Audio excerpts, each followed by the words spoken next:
Healing has a ticking clock. Mine ran out the moment Aunt Ruth's voice crackled through my phone. Your father's had a stroke. 3 words that collapsed the careful distance I'd built over 12 years. They expected gratitude from me. The punching bag he'd never apologized to, as if his suffering somehow erased mine. My sister Rachel, always his golden child, called my trauma childhood grudges. My mother labeled my fear dramatics. But buried truths don't stay buried forever. As they pushed discharge papers with my address already filled in, something crystallized inside me. Not rage. Not vengeance. Something colder. More precise. They wanted their convenient caretaker? I'd give them something else entirely. The reckoning they never saw coming. Because while they were busy planning my father's recovery, I was excavating the secrets that would destroy his legacy. Just before we get back to it, I'd love to know where you're watching from today. And if you're enjoying these stories, make sure you're subscribed because tomorrow's special episode is one you definitely don't want to miss. Peace. That's what I'd finally found after years of searching. My small 2-bedroom apartment with its creaky floors and drafty windows wasn't much, but it was mine. A sanctuary where the demons of my past couldn't follow. At 34, Dania Walker, had built a life that looked ordinary from the outside but felt extraordinary to me. My job as a graphic designer at a small marketing firm paid the bills. My cat, Pepper, greeted me every evening with demanding meows for dinner. My walls were painted soft blue, a color I chose myself, without anyone telling me it was too bright or too dark or too anything. Freedom in the smallest details. That Tuesday in April started like any other. Coffee. Shower. Quick breakfast while scrolling through emails. Nothing to indicate how completely my world was about to shatter. The phone rang at 10:17 a.m. An unknown number. I almost didn't answer, but something, intuition, maybe, made me pick up. Hello, I said, balancing my coffee mug in one hand. Dania.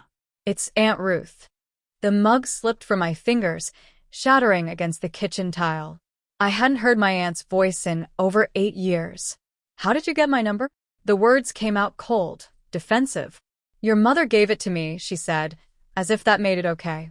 Dania, I'm calling about your father. The room suddenly felt too small, the air too thin. I gripped the counter to steady myself. I don't have a father, I said, each word carefully measured. Ruth sighed, that familiar, disappointed sound I remembered from childhood. He's had a stroke, Dania. A bad one. Left side paralysis. He needs family right now. I'm not his family. The coffee spread across the floor, staining my bare feet. I didn't move. This isn't the time for old grudges. He needs care, and Medicare will only cover so much. Your mother can't handle it alone. That's not my problem. My voice sounded distant, even to my own ears. Don't make us go through this again, Ruth said, her tone shifting from pleading to cold. Everyone's tired of your dramatics. He's changed. People change. I hung up without saying goodbye. The phone rang again immediately. I turned it off. The panic hit without warning. First, the tightness in my chest. Then the racing heart. Then the memories, rushing back like a flood breaking through a dam. I was 10 again, hiding in my closet while he raged through the house, looking for me because I'd spilled juice on his newspaper. I was 13, covering a bruise on my cheek with my mother's makeup before school. I was 16, running barefoot into a snowstorm, the sting of his belt fresh across my back, preferring the bite of ice against my skin to another second in that house. When the flashback subsided, I found myself curled on the kitchen floor, arms wrapped around my knees, sobbing among the broken ceramic shards. Pepper nudged my arm with her nose, concerned. I'm okay, I whispered, more to myself than to her. I'm okay. I called Dr. Weiss, my therapist, and left a message explaining what happened. She called back within the hour. Remember your boundaries, Dania, she said after listening to me. You've worked too hard to let them drag you back into those old patterns. Whatever you decide, it needs to be your choice, not made from guilt or fear. I already told Ruth no, I said. Then that's your answer. Stick to it. But by evening, my inbox was flooded. Distant cousins I barely remembered. Church members from my childhood. Even old neighbors. All with the same message. Your father needs you. Be a good daughter. It's time to forgive. I turned off my phone again, took a sleeping pill, and tried to forget. The next morning, a knock at my door woke me. I opened it to find my mother standing there, thin and gray, as I remembered, but with new lines etched around her eyes.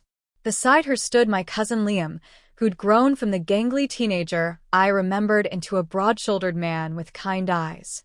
"Can we come in?" Mom asked, her voice smaller than I remembered. I stepped aside without a word. They entered, Liam awkwardly nodding hello, while Mom surveyed my apartment with critical eyes. "Tea," I offered stiffly. "We don't have time for pleasantries," Mom said, settling onto my couch uninvited. "Ruth told me she called you. About your father." "He's not my father." "Stop being childish, Dania. He raised you." "Is that what we're calling it now?" I couldn't keep the bitterness from my voice. Liam shifted uncomfortably by the door, clearly wishing he were anywhere else. "People change," Mom continued, echoing Ruth's words. "He's been sober for years now. He even went to those anger management classes the court ordered." "Court ordered," I repeated. "After he put you in the hospital. Which time was that again? The 3rd? The 4th? "That's not fair," she whispered. "None of this is fair, Mom." She shook her head. "He's sorry for all that. He's changed. Found God again." "Good for him," I said, feeling my defenses harden. "Let God take care of him, then." "Dania," Liam spoke up, voice gentle. "I know it's complicated, but he's asking for you. He cries your name in his sleep." Something in me broke at that. "No. "Don't you dare." You weren't there, Liam. You didn't see what he did to me. To Mom. "You don't get to walk in here and tell me he deserves my forgiveness." "He's dying, Dania," Mom said, tears filling her eyes. "We're all dying. Some of us just had our childhoods killed first." "You always were dramatic," Mom sighed, wiping her eyes. "Just like him." The comparison stung like a slap. "I am nothing like him." "Your sister Rachel is already helping," Mom pressed on. "She's driving him to appointments, but she can't have him at her place with the kids." "Rachel barely got the belt," I said. "She was his perfect little angel." Mom stood, smoothing her skirt. "The hospital needs a discharge address. He can't live alone anymore. So take him to your place." "I work 2 jobs, Dania. You work from home. You have the space." I laughed, a harsh sound. "You can't be serious." "Family takes care of family," she said simply. "Where was that philosophy when I needed someone to take care of me?" Mom looked away, unable to meet my eyes. Liam stepped forward. "Just think about it, Dania. That's all we're asking." They left soon after, leaving behind a brochure for stroke recovery and a hospital discharge form with my address already filled in. I called Dr. Weiss again, furious. "They're trying to manipulate you," she confirmed after I'd vented. "This is about control, not care. Your father's condition doesn't erase what he did." Her words bolstered me, but by evening, the real assault began. Facebook posts from extended family members. Vague references to a daughter refusing to help her sick father. Text messages from old church members offering to help me see the Christian path of forgiveness. Then Rachel called for the first time in years. "You always make everything about you," she said without preamble. "Dad's lying in a hospital bed half paralyzed, and you're still holding onto childhood grudges." Grudges. I choked on the word. "He broke my arm when I was 12, Rachel. He locked me in the basement for 2 days when I was 14. What would you call those? Minor inconveniences?" "He was strict, Dania. Not perfect. But he loved us." "He loved you," I corrected. "He tolerated me on good days. Hated me on bad ones." "Well, he's asking for you now. Isn't that worth something?" It wasn't, but I couldn't make her understand that. We'd grown up in the same house but lived in different worlds. The final straw came 3 days later. A nurse from the hospital called to confirm discharge details. "We have you listed as the caretaker address for Thomas Walker," she said cheerfully. We'll need you to come in for some training on how to help with his mobility. I never agreed to that, I said, stunned. Oh. Well, your sister Rachel provided your information. She said you were handling the home care while she managed medical appointments. I hung up and screamed into a pillow. An hour later, I received an email notification. A GoFundMe page titled "Help Thomas Walker's Recovery" featured my full name and address as his caretaker. The description painted me as the devoted daughter nursing her father back to health, a complete fiction. But there it was for all to see, with donations already rolling in. They'd backed me into a corner, publicly. If I refused now, I'd be the villain in their story. The cold, heartless daughter abandoning her sick father. I sat at my kitchen table, staring at the discharge forms, wondering how my hard-won peace had shattered so completely in less than a week. The hospital corridor smelled of disinfectant, false cheer, and decay. I walked slowly, each step heavier than the last, as if my body understood better than my mind what awaited me. The nurse at the front desk had greeted me with a warm smile when I mentioned Thomas Walker's name. "Oh, you must be Dania. He talks about you all the time." I doubted that very much. Room 412. The door was partially open. I paused outside, gathering courage like armor. Through the gap, I could see his form diminish somehow, one side of his body noticeably slack. His right eye tracked a daytime talk show on the wall-mounted TV. The left side of his face drooped, unresponsive. I knocked softly. His good eye snapped to me. Recognition dawned, followed by something else, something that made my skin crawl. The right corner of his mouth curved upward in a half-smirk. "The prodigal daughter returns," he mumbled, the words slightly slurred but the mocking tone intact. 12 years melted away in an instant. I was a teenager again, standing before his judgment, never measuring up. "Hello," I said, remaining by the doorway, unwilling to step fully into his territory. "Still dramatic as ever," he mumbled, gesturing weakly to the chair beside his bed. "Made a big entrance. Typical." A nurse bustled in behind me, checking his for. "Mr. Walker, your daughter's here. Isn't that wonderful?" She turned to me with a conspiratorial smile. "He's been such a charmer with all the staff. Always a kind word, even on the bad days." I nodded stiffly, recognizing the facade all too well. The public face, charming, witty, the life of any party. The private face, that was the one I knew. "How long has he been here?" I asked the nurse. "Almost 2 weeks now. But he's making great progress. Your sister has been helping with his therapy exercises."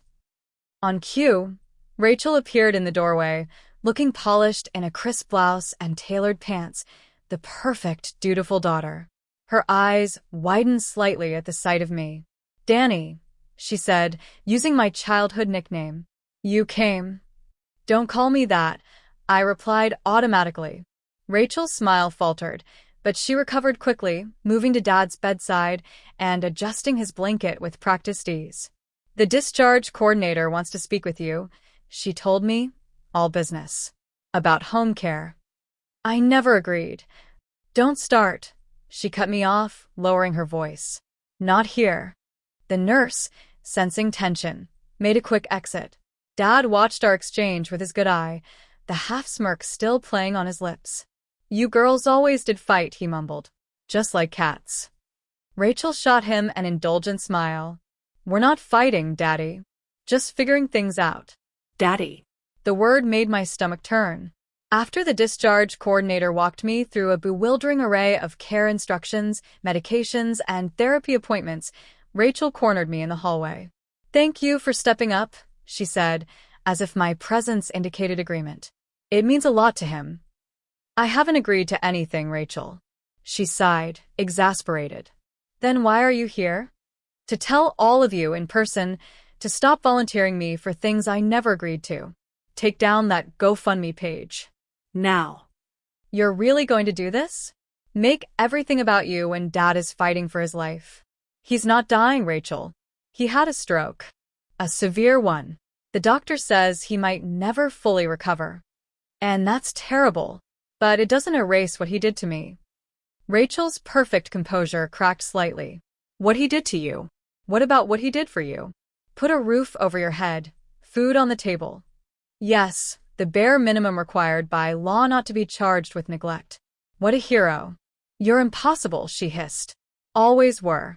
Poor misunderstood Dania, making up stories for attention. My blood ran cold. Making up stories? You always exaggerated everything. Dad was strict, yes. Traditional in his discipline. But you talk about him like he was some kind of monster. I stared at her, truly seeing her for the first time. This wasn't just denial. This was a complete rewriting of our childhood. One where her perfect father image remained intact, and I was the problem. Did he ever hit you, Rachel? I asked quietly. She hesitated. He spanked us when we deserved it. Did he ever take off his belt? Push you down the stairs? Lock you in the basement for days? She looked away. That's what I thought, I said. You were difficult, she whispered. You provoked him. The justification, so familiar, so insidious, made me want to scream. Instead, I turned to leave.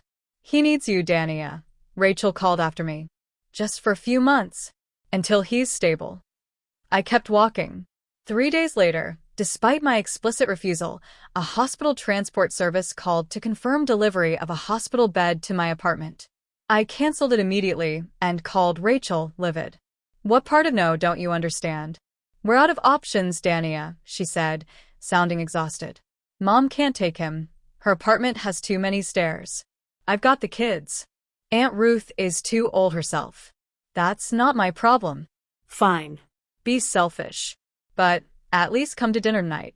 Mom wants to talk things through. She's making pot roast. The dinner was an ambush, of course. I should have known.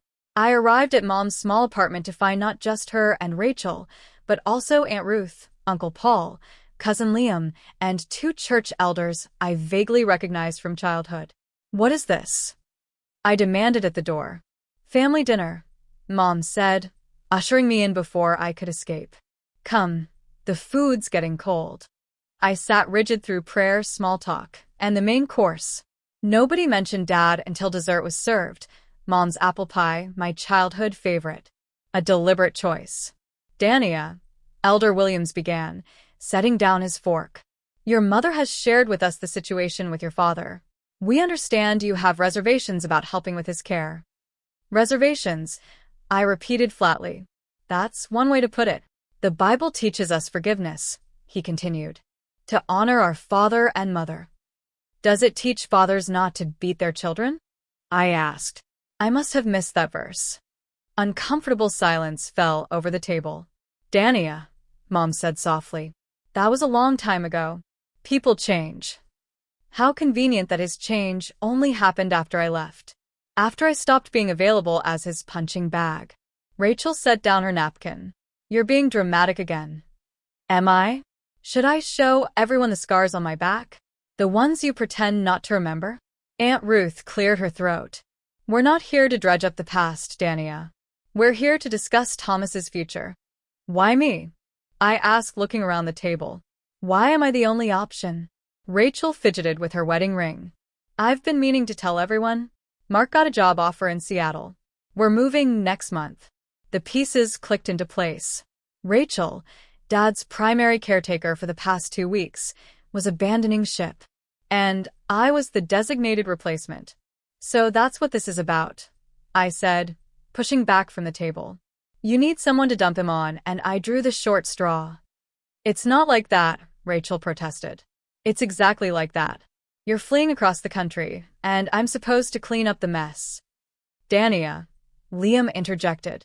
Nobody's asking you to forgive him, just to help. Helping him is forgiving him, I snapped. And I will never forgive what he did to me. So selfish, Aunt Ruth muttered. I stood up, trembling with rage. Selfish? I spent my childhood protecting Mom from his fists.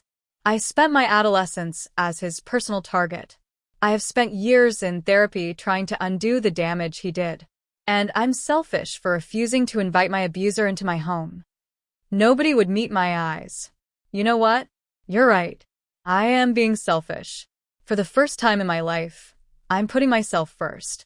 And it feels goddamn fantastic. I grabbed my purse and left, ignoring their calls to come back and be reasonable. In my car, the weight of it all crashed over me. Sobs racked my body until I could barely breathe. I pulled over on a quiet street and let myself fall apart completely. 30 minutes passed before the storm subsided. My phone showed 17 missed calls and a barrage of text messages, all variations on guilt, manipulation, and thinly veiled threats about what the community would think of me. I nearly called the hospital then. Nearly gave in. The urge to appease, to make peace at my own expense. It ran deep, conditioned into me from childhood. Instead, I called Dr. Weiss. "They're closing ranks," she said after listening to my account of the dinner. "This is classic family system dynamics in abuse situations. The enablers rush to maintain the status quo." What do I do? What do you want to do, Dania? I thought about it, really thought about it. I want them to stop. I want to be left alone. Yes, I want them to admit what he did. To stop pretending it never happened. There was a pause on the line. Dania, that may never happen. Denial is powerful, but you don't need their validation to know your truth. I drove home slowly, mind racing. The manipulation would continue. The pressure would increase. They'd use every tool at their disposal, guilt, obligation, religious duty, community opinion, to force my compliance. As I climbed the stairs to my apartment, a new thought formed. If I did this, if I took him in, it would have to be entirely on my terms. No more victim. No more scared little girl. My living room transformed into an investigation headquarters overnight. Laptop open, notebooks spread across the coffee table, and a large corkboard I'd impulsively purchased propped against the wall. If they wanted to drag me back into this family drama, I was going to uncover every skeleton hidden in our closets. I started with what I knew. Dad had worked at Johnson Manufacturing for 20 years before being let go when I was 15. We'd moved towns twice during my childhood, each time abruptly. He'd been an elder at First Baptist until some mysterious falling out when I was 12. These puzzle pieces had never fit together in my mind. Until now. Online searches yielded little at first. Thomas Walker was a common enough name, and his digital footprint was minimal. But I found archives of local newspapers from our former towns and methodically combed through them. 3 days into my investigation, I discovered the first red flag. A small article from 1995, the year we suddenly moved from Riverdale to Oakwood. Local man questioned in workplace incident. No details provided, but the timing matched our hasty departure. I created a timeline, pinning each discovery to my corkboard. Johnson Manufacturing had no online presence. It had closed in 2002. But LinkedIn turned up former employees. I messaged several, asking about Thomas Walker under the guise of reconnecting with my father's old colleagues. Most ignored me. 2 replied with vague pleasantries. Then came the email that made my heart race. "Dania," it read. "My name is Lorraine Keller. I worked with your father at Johnson from 1999 to 2001. I saw your message and recognized your name. I saw what he did. I'm sorry no one believed you." I stared at those words for a full minute, trying to process their implications. Someone had seen. Someone had known. I replied immediately, asking for clarification, for details, for anything she remembered. While waiting for Lorraine's response, I drove to Mom's house when I knew she'd be at work. I still had the spare key she'd never asked for back. The house felt smaller than I remembered, stifling with memories I'd tried to forget. Mom's bedroom revealed nothing unusual. The kitchen, living room, bathroom, all unremarkable. Then I remembered the attic. Dad's domain, off limits to us children. The pull-down ladder creaked ominously as I ascended into the musty space. Dust motes danced in the thin streams of light from the single window. Cardboard boxes lined the walls, labeled in Dad's precise handwriting. Tax records, Christmas decorations, photo albums. In the far corner stood a locked metal filing cabinet.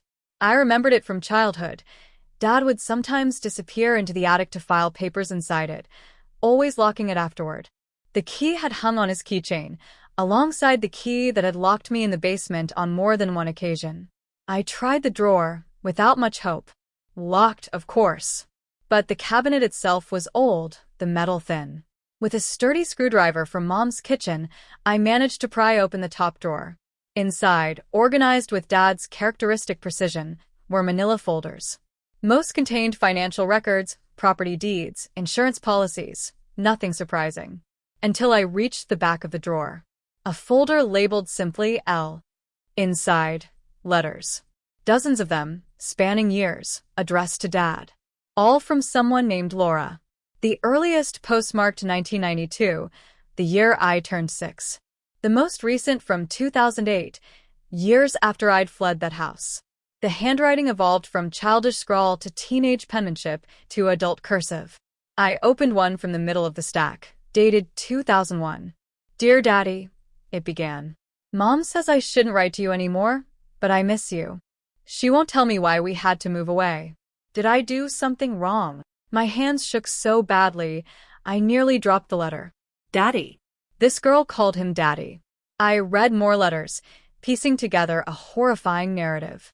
Laura, whoever she was, believed Thomas Walker was her father. Her mother had taken her away, moved them repeatedly. Laura wrote of missing him, of not understanding why her mother spoke of him with fear and anger. In later letters, her tone changed. I know what you are now. One from 2008 read.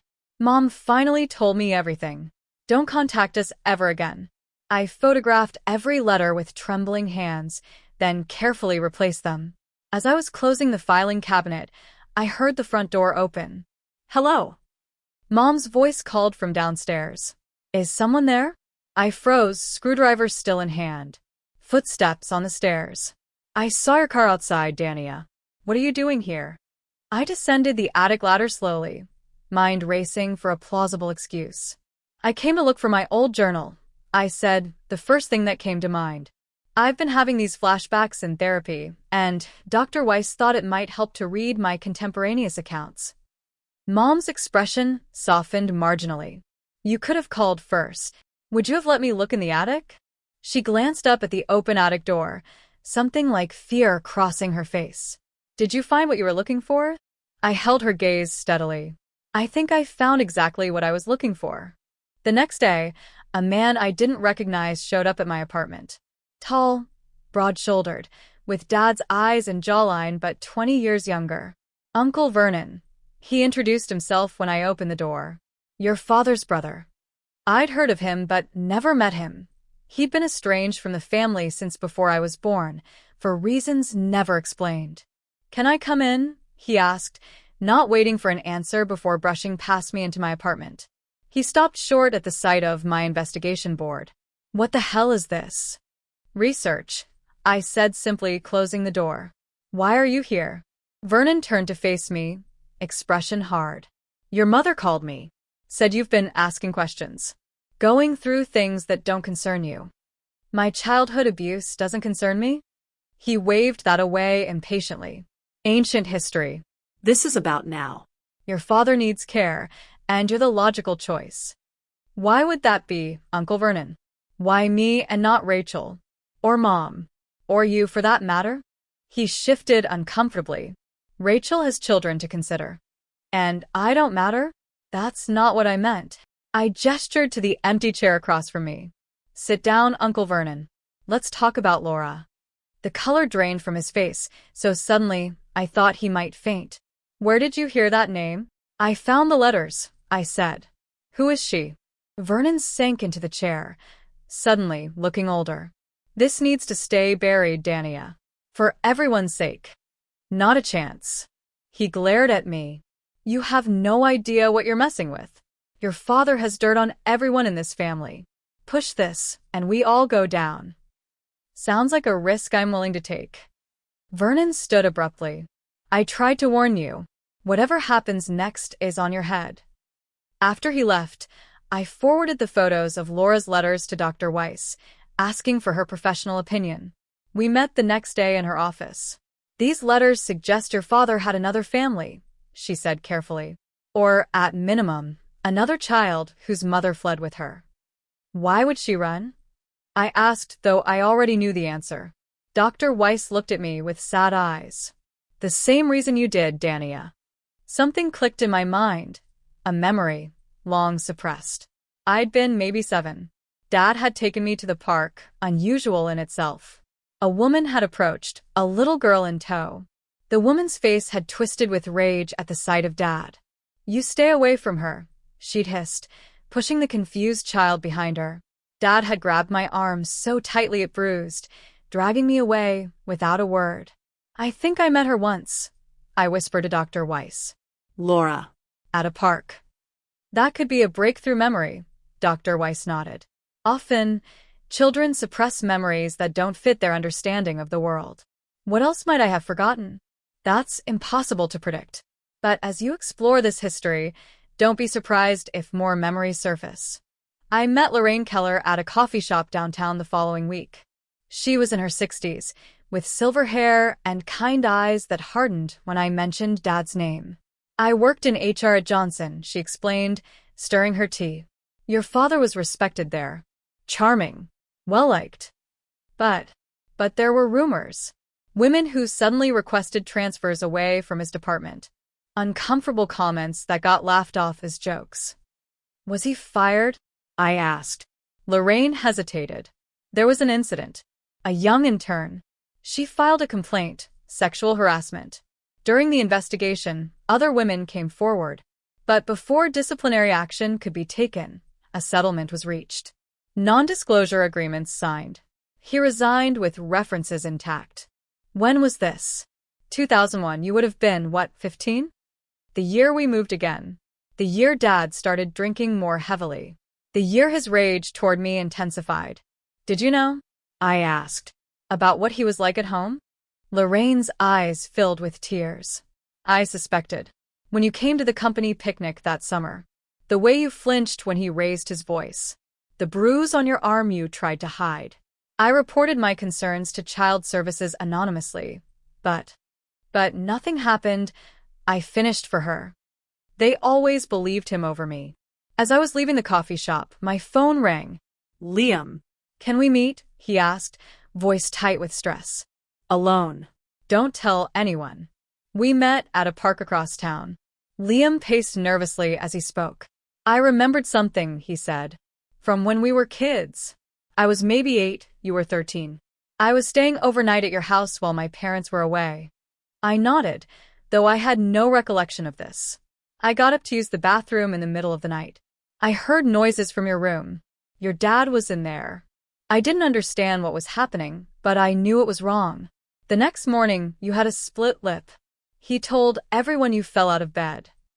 My stomach churned. Another memory, long buried, trying to surface. Why didn't you say anything? I whispered. I told my mom. She talked to your mom. Then she told me never to mention it again. That it was grown-up problems and not my business. I hugged him, this cousin who had carried this knowledge for 20 years. I'm sorry, Dania, he said, voice breaking. I should have done more. You were a child too, I reminded him. By the end of the week, I had amassed evidence that painted a devastating picture. Dad's history of abuse extended far beyond our immediate family.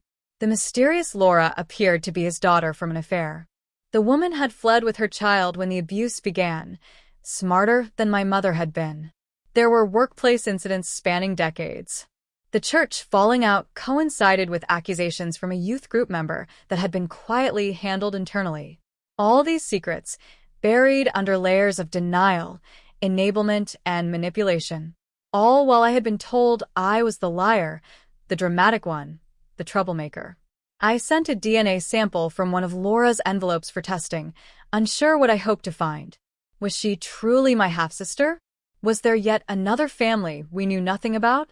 As the pieces fell into place, my anger crystallized into something colder, more focused. This wasn't just about refusing to care for Dad after his stroke. This was about exposing decades of abuse and cover-ups. About finally being believed. I created a secure online drive with all my evidence. The letters, Lorraine's testimony, Liam's statement, newspaper clippings, and my own detailed accounts of abuse. Then I sent a single text message to Mom, Rachel, Aunt Ruth, and Uncle Vernon. Family dinner. My place. Saturday at 6. Dad, too. We need to talk. The responses came quickly: confusion, suspicion, reluctant agreement. None of them knew what I had discovered. All of them would soon find out. I made one final call to the hospital, agreeing to Dad's discharge into my care, scheduled for Saturday morning. Let them think they'd won. Let them believe I'd finally given in, accepted my role as the dutiful daughter.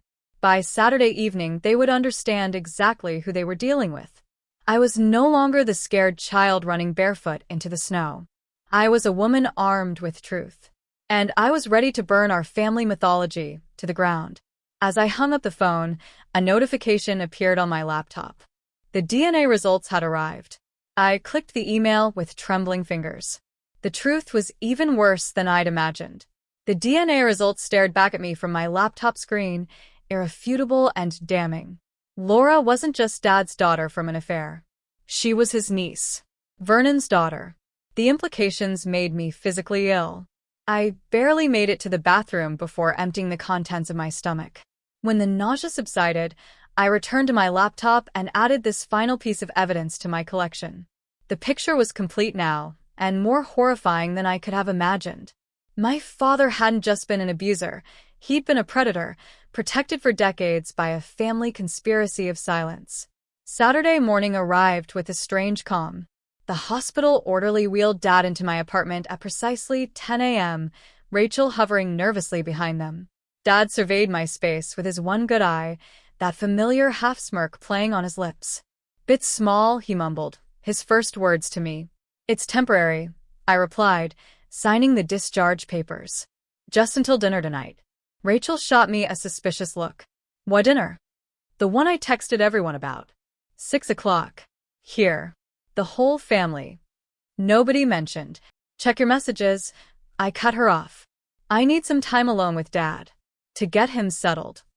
She hesitated, clearly uncomfortable leaving me alone with him. Not out of concern for me, I realized with a bitter insight, but worry over what I might say to him. "I'll be back at 5:30, she finally said, gathering her purse. "Call if you need anything." When she'd gone, I wheeled Dad into my living room, positioning his chair directly across from mine. "So," he said, voice slurred but eyes sharp. "Playing nurse now?" "Not exactly," I replied, opening my laptop. I spent the next hour methodically showing him every piece of evidence I'd gathered. The letters from Laura, the testimony from Lorraine, the workplace complaints, the church incident, the DNA results. He watched with increasing agitation, his right hand clenching and unclenching on the armrest of his wheelchair. "You've been busy," he finally said when I finished. "Yes." "What do you want?" "Money." I laughed, a hollow sound. "Is that what you think this is? Blackmail?" He shrugged his good shoulder. "Everyone wants something." "I want the truth," I said simply. "And I want everyone else to know it too."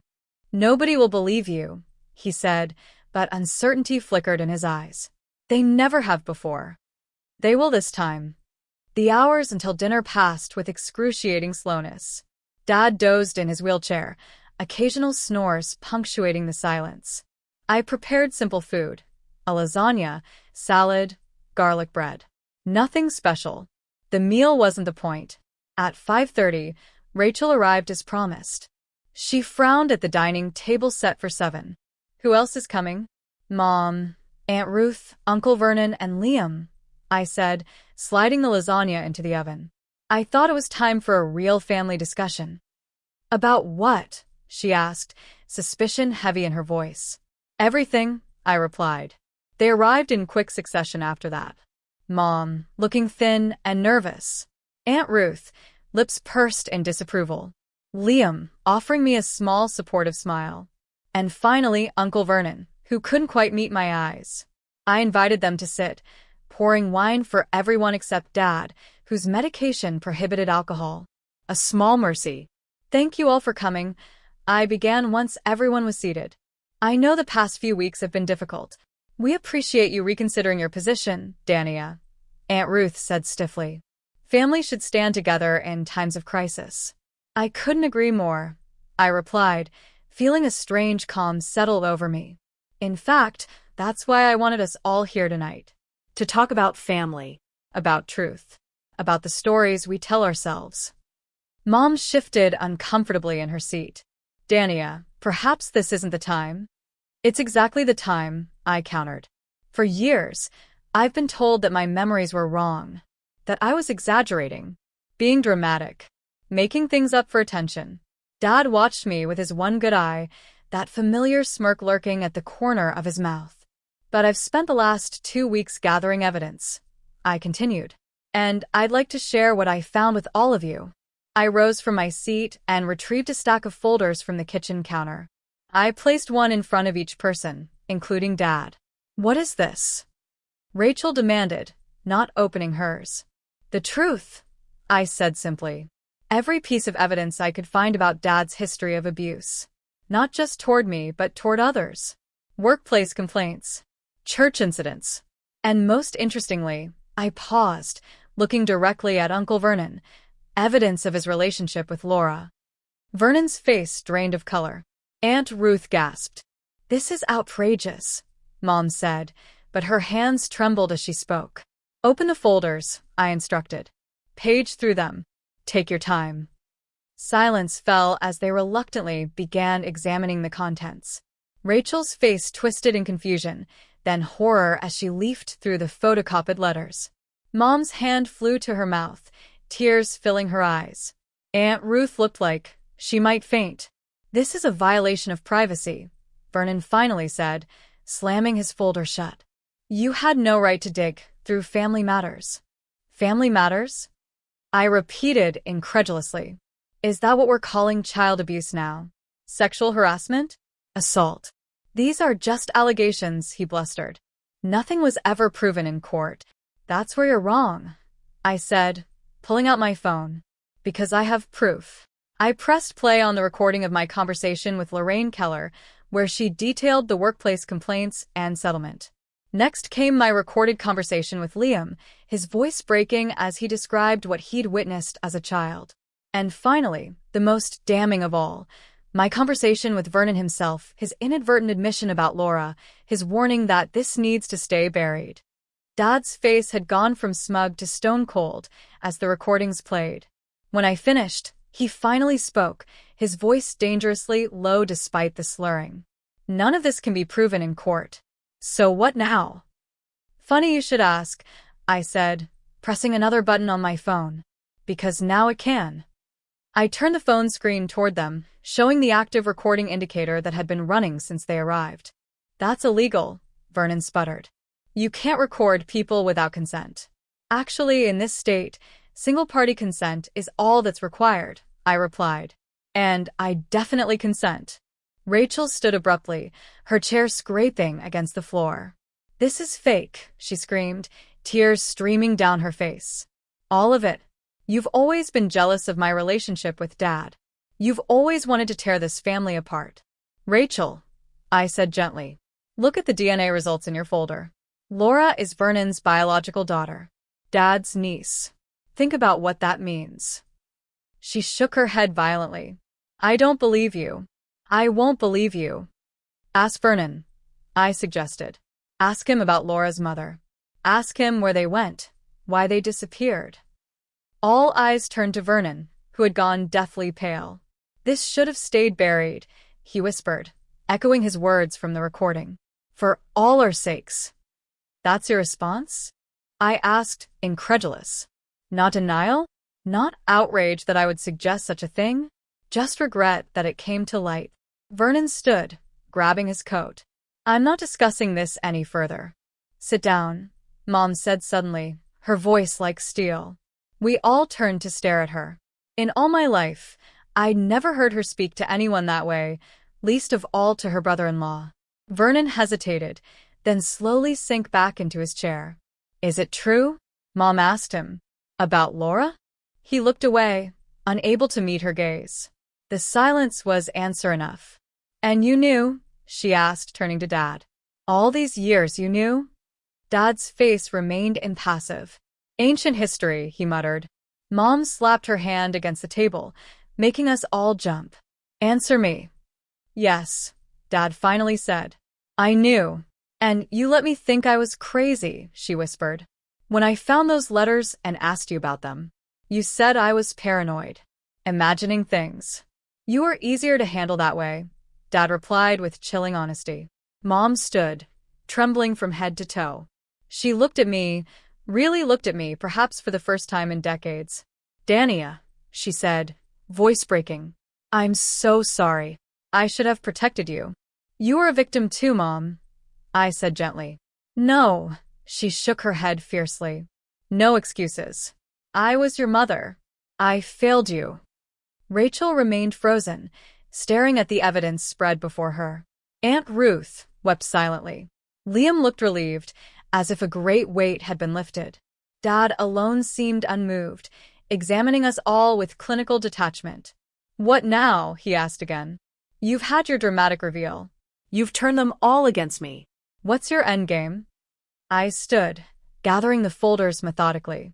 Now, I said calmly, I take all of this to the police, to social services, to every authority that should have protected me, should have protected all of us, and failed. They'll never believe you, he said, but his confidence was cracking. Statute of limitations. Not for what you did to Laura. I cut him off. And once the police start investigating, who knows what else they'll find? How many other victims are out there, Dad? How many lives have you destroyed? I turned to face the rest of my family. I'm not asking any of you to come with me. I understand if you can't. But I'm done protecting this family's secrets. I'm done pretending. I'm done being silenced. You'll never see me again, I told Dad, meeting his gaze directly. But the world will know exactly who you are. The next morning, I sat at my kitchen table with a cup of untouched coffee, staring at my laptop screen. The post button glowed ominously. One click, and there would be no going back. The document I'd prepared contained everything, every piece of evidence, every recording, every memory I could bear to write down. I'd spent the night organizing it all into a coherent narrative, removing identifying details of other victims, but leaving my own name intact. I wanted people to know who I was. I wanted to stand in my truth. I took a deep breath and clicked post. Within hours, my inbox filled with messages. Some from strangers sharing their own stories of family abuse. Some offering support and solidarity. Some from extended family members expressing shock, disbelief, or, in a few cases, quiet confirmation that they'd suspected something all along.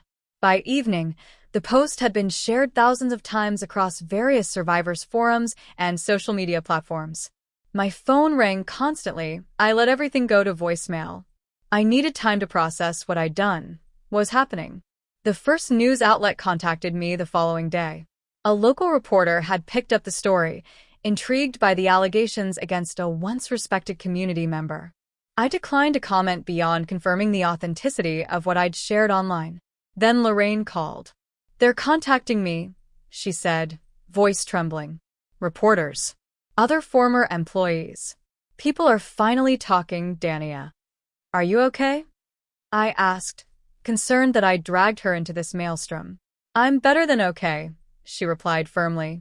I've carried this guilt for 20 years. I should have done more back then. I'm ready to speak out now. The story grew legs. Local news became regional news.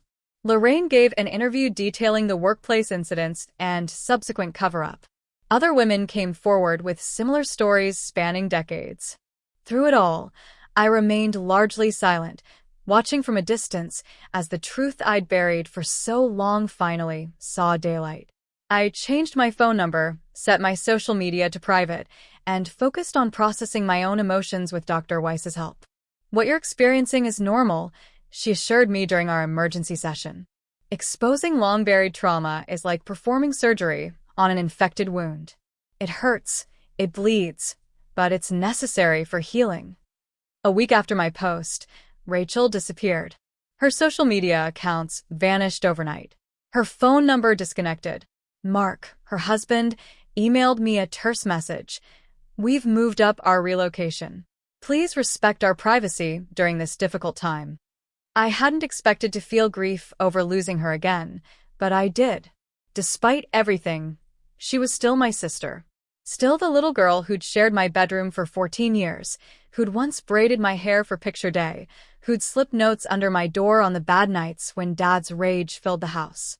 Before she'd chosen denial over truth. Before she'd become his accomplice rather than my ally. Mom's response surprised me most. Instead of retreating into denial or attacking me for exposing family secrets, she collapsed. Not physically, but emotionally. Years of carefully constructed denial crumbled overnight. She showed up at my door 10 days after that fateful dinner, looking like she'd aged a decade. "I need to talk to you," she said, voice raw from crying. I let her in, cautious but curious. "I've left him," she said, settling onto my couch. "I called a service to move him to a care facility. I filed for divorce." "Mom," I breathed, genuinely shocked. "I didn't expect." "I know," she cut me off. "Neither did I. But after what you showed us, after hearing him admit." She shook her head, unable to continue. "I believe you now," she finally managed. "About everything. And I will never forgive myself for not believing you then. It should have felt like victory. Instead, it felt hollow." "It's too late, Mom." "I know that too," she whispered. "I'm not asking for forgiveness, Dania. I don't deserve it. I just want you to know that I see the truth now. And I'm so sorry." I nodded, unable to offer more. The wound was too fresh, the years of abandonment too profound. She stood to leave. "One more thing," she said at the door. "Your post, it's tearing our family apart." "We were never whole, Mom," I replied, echoing the truth I'd only recently accepted myself. "We just pretended to be." Uncle Vernon resigned from the school board before they could vote to remove him. The official statement cited personal reasons, but everyone knew the truth. Too many questions about his knowledge of his brother's behavior. Too many whispers about his own complicity. Aunt Ruth retreated into isolation, refusing calls from anyone, including Mom. The church community that had once pressured me to forgive Dad now divided into camps, those who believed the accusations and those who couldn't reconcile them with the charming man they thought they knew. Through all of this, Liam remained my steadfast ally. He came over with takeout food when I couldn't find the energy to cook. He screened my calls and emails, fielding media requests and family drama. He sat with me in silence when words failed. "Why are you sticking by me?" I asked him one evening. "Everyone else has either attacked me or disappeared." "Because you told the truth," he said simply. "And because I've lived with the guilt of my own silence for too long." 2 weeks after my post went viral, the first letter arrived at the care facility housing Dad. A woman in her 40s, writing to tell him she remembered what he'd done to her when she was 12, and he was her Little League coach. More letters followed. More stories. More victims finding their voices. Then came a lawsuit. A family from Riverdale, where we'd lived until I was 9, filed a civil suit against Dad based on the DNA evidence I'd uncovered. Their daughter, now a grown woman with children of her own, had been one of his victims. Their case opened the door for others to come forward. Statute of limitations be damned. I declined to get involved directly. I'd done my part by breaking the silence. I needed to focus on my own healing now. Dr. Weiss suggested a survivor's retreat in the mountains. 2 weeks of therapy, support groups, and healing practices among others who understood. I agreed, desperate for space to process everything that had happened. On the day before I left for the retreat, Mom showed up again. This time, her face bore a determined expression I'd never seen before. "I need to say some things to you," she began without preamble. "Things I should have said years ago." I gestured for her to continue. "I knew what he was doing to you," she admitted, voice steady despite the tears gathering in her eyes. "Not everything maybe, but enough. And I was too cowardly to stop him. Too afraid of being alone. Too worried about what people would think." She drew a shaky breath. "I told myself you were strong. That you could handle it better than Rachel. That it would toughen you up for the real world." I stared at her, speechless at this brutal honesty. "I was wrong," she continued. "No child should endure what you did. And no mother should fail her child the way I failed you. Why are you telling me this now? I finally asked. Because you deserve the truth. And because I'm leaving town. Moving to Arizona to stay with my cousin. I won't contact you again unless you want me to. She placed a sealed envelope on my coffee table. My new address. In case someday you want to talk. As she turned to leave, I found my voice. Mom. She paused, hand on the doorknob. Thank you for finally telling the truth. She nodded once, then walked out of my life. Tell me how you're feeling today, Dr. Weiss said, her familiar voice grounding me as we began our session. 6 months had passed since I'd exposed my family's darkest secrets to the world.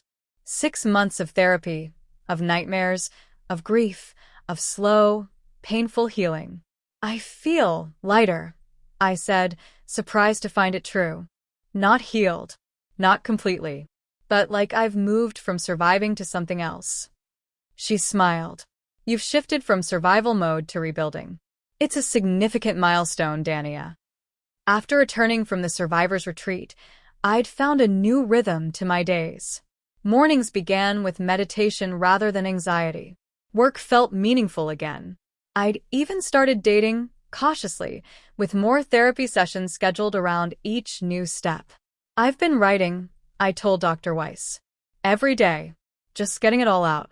That's excellent, she encouraged. Writing can be powerfully therapeutic. What had started as journal entries had evolved into something more structured. A memoir, perhaps. I titled the document Raised by Shadows, a working title for a work in progress, just like my life. I'm not writing it for publication, I clarified. Not yet, anyway. Just for me. To make sense of everything. The legal proceedings against Dad continued in the background of my life. I provided sworn statements when necessary, but remained largely detached from the process. My part, breaking the silence, was done. The rest would unfold with or without my daily attention. Dad's health deteriorated rapidly after his move to the care facility. The stroke's long-term effects, compounded by his refusal to participate in rehabilitation, left him increasingly dependent. I felt nothing at this news, neither satisfaction nor pity. He had simply ceased to be a central figure in my life. One bright spot emerged from the darkness of the past 6 months. Ethan Sullivan. We'd known each other in college, casual acquaintances who'd shared a few classes before reconnecting at a mutual friend's gallery opening. I read your post, he'd said quietly as we stood examining an abstract painting. I work with survivors now. As a social worker. What you did was incredibly brave. His understanding, his patience as I navigated the complex terrain of intimacy after trauma, made everything easier. He never pushed, never assumed, never tried to fix me. He simply walked beside me as I found my own path to healing. I have news, I told Dr. Weiss, feeling a smile tug at my lips. Ethan asked me to move in with him. And how do you feel about that? Terrified, I admitted, but in a good way. Like standing at the edge of something wonderful rather than dangerous. That's a healthy fear, she assured me. Have you made a decision? I said yes. We're looking for a place together. Something new for both of us. As spring turned to summer, unexpected messages arrived from distant corners of the family tree. Cousins I barely remembered. A great aunt I'd met once at a funeral. Even a few of Rachel's in-laws. We never knew, they wrote. We believe you. We're sorry. These messages neither healed nor harmed me. I filed them away like pressed flowers, acknowledgments of a truth too long denied. The most surprising correspondence came in July. A thick envelope with Rachel's handwriting on the address label. Inside, a 10-page letter. No excuses for her behavior, but explanations. Their father had never raised a hand to her, she wrote. He'd been strict but loving. She'd seen glimpses of his darkness but had been too young, too afraid, to process what they meant. I didn't want to believe you, she wrote near the end, because believing you meant accepting that I'd failed you too, that I'd chosen comfort over truth, that I'd left you alone to face him. The letter ended simply. I see you now. I believe you now. I'm sorry it took me so long. I wrote no response. Maybe someday, but not yet. Her words were a seed planted in rocky soil. It would take time to determine if anything could grow there again. As summer faded into fall, I found myself drawn back to the house where I'd grown up. It stood empty now, a for sale sign tilting in the overgrown yard. Mom had moved to Arizona. Dad would never return. The walls that had contained so much pain would soon belong to someone else. I parked across the street, studying the peeling paint and sagging porch steps. This place had loomed so large in my nightmares, yet in daylight, it looked small, ordinary, just a house. I approached slowly, heart racing despite knowing no one waited inside. From my purse, I withdrew a sealed envelope, a letter I'd written to my younger self, to the girl who had endured so much within these walls. I slipped it through the mail slot, the soft thud as it hit the floor inside strangely satisfying. The note contained 3 simple lines. You survived. You told the truth. You are free. Walking back to my car, I felt a weight lift from my shoulders. I wouldn't need to come back here again. That fall, I started a podcast with Liam's encouragement. Family Secrets featured stories from survivors of domestic abuse, creating space for voices long silenced. We weren't therapists or experts, just facilitators helping others reclaim their narratives. You're building something beautiful from all this pain, Ethan told me one evening as we sat on the porch of our new house, watching the sunset paint the sky in gentle pinks and golds. Not beautiful, I corrected him. Necessary. He nodded, understanding as always. Both, I think. The journey wasn't over.